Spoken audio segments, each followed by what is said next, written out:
Hello, everyone. Welcome to my YouTube channel. If this is your first time tuning in, my name is Adrielle, and I'm currently narrating a story time of my former friend being in the occult. In the previous episode, I talked about her graduation and just the red flags that happened that day. Now, in this episode, I'm going to talk about the beginning of 2020. At this time, I had moved out of North Decatur and I was staying with my friend. If you want to know more about that, you can watch An Unlikely Story. So here it goes.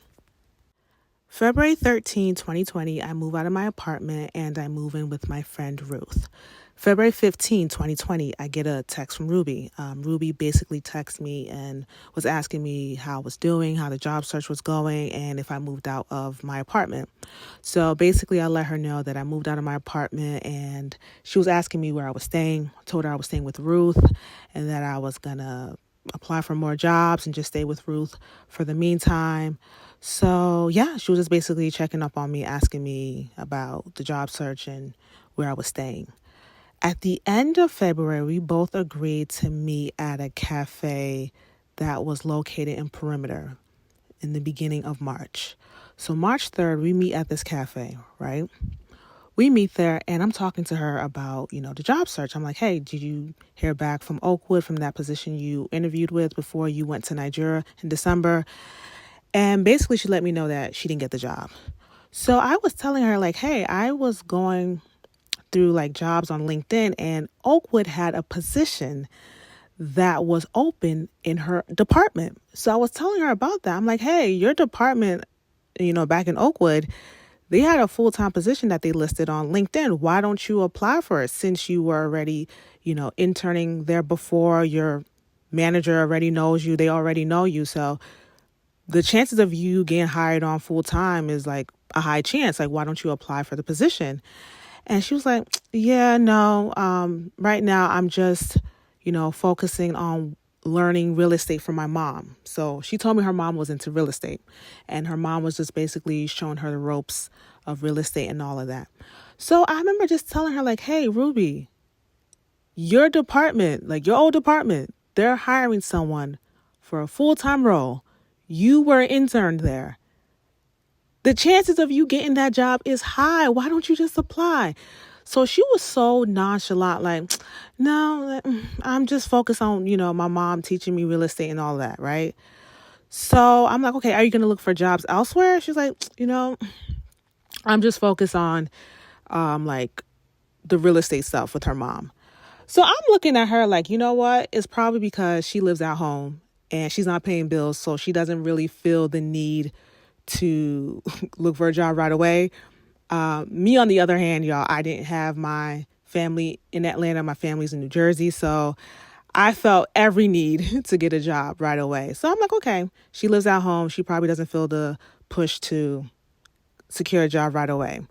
So that was pretty much the main conversation when we met up at the cafe. I think she was asking me more about me staying with Ruth and all of that.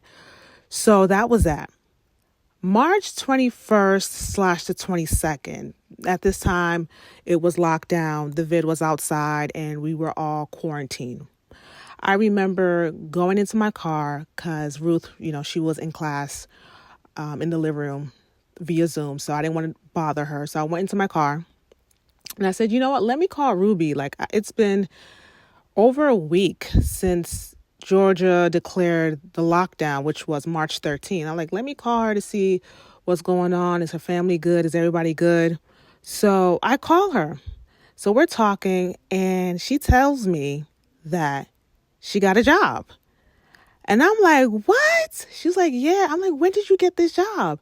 She said the week of lockdown. Now, Brian Kemp, the governor, he declared lockdown March 13th.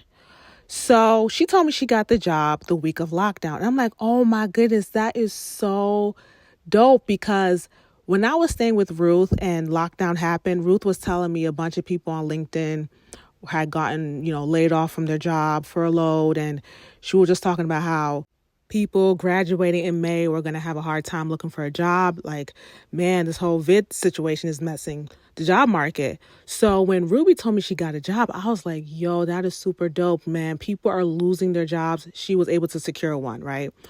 So she told me the position, where it's at, and she even like, I think I asked her for the salary. Yeah, I asked her for the salary. Like, are you getting paid good? And she told me how much she was getting paid. I'm like, whoa, that is so dope, y'all. I was so excited for Ruby because I knew what it was like to be unemployed right after graduation, right? So even though I didn't get a job, my friend got a job. And also, too, her telling me that just encouraged me and inspired me that, hey, Adriel, your time is coming. Okay. Like, I honestly believe when your friends are getting blessed, that your time is also coming too. So that was that. We were basically having a discussion about the new job. So I get into the apartment. Ruth was done with her classes. And I'm like, yo, Ruby got a job. I'm like, it's so crazy because, what's going on right now. She was able to secure a job. I was super happy for Ruby.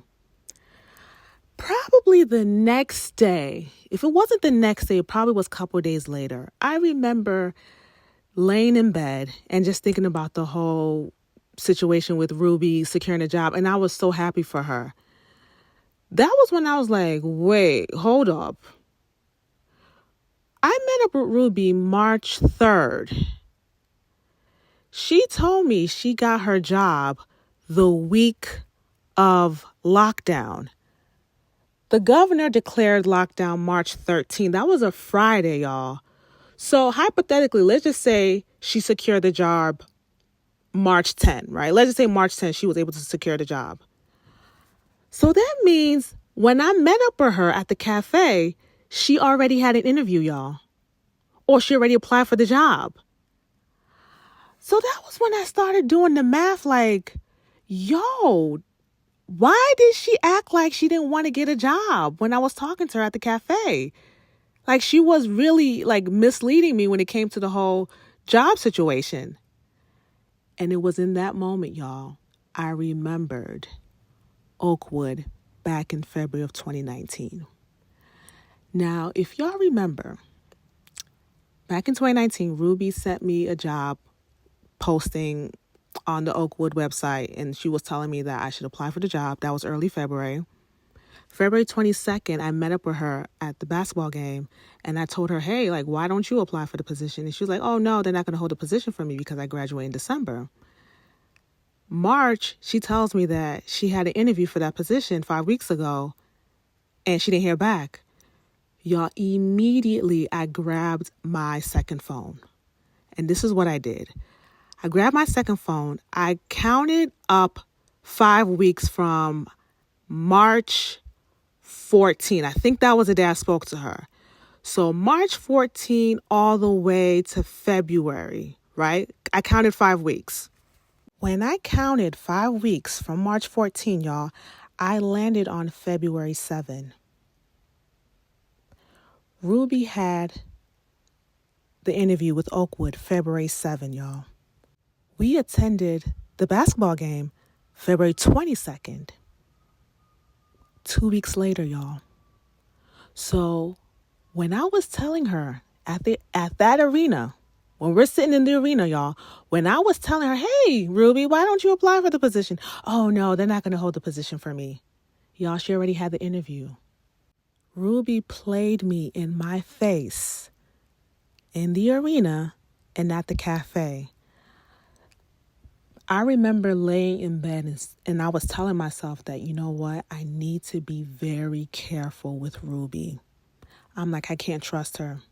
I need to be mindful of the information I tell her. So back in 2019, I said that I need to be mindful of telling Ruby private information. Y'all, I needed to be mindful of telling Ruby any information, not just private information, any information.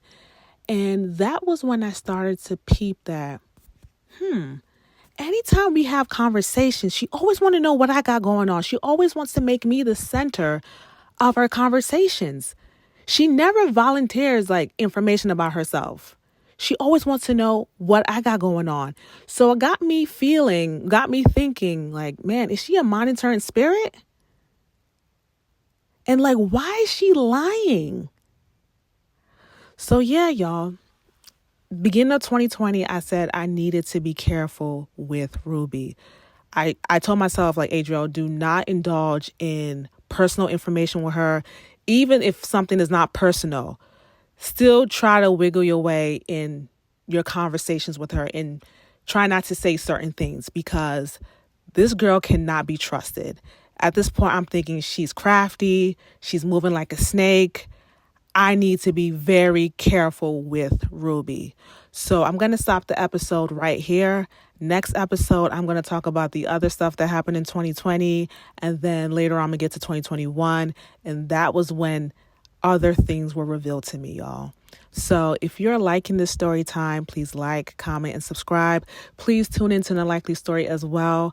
And until next time, y'all. Bye.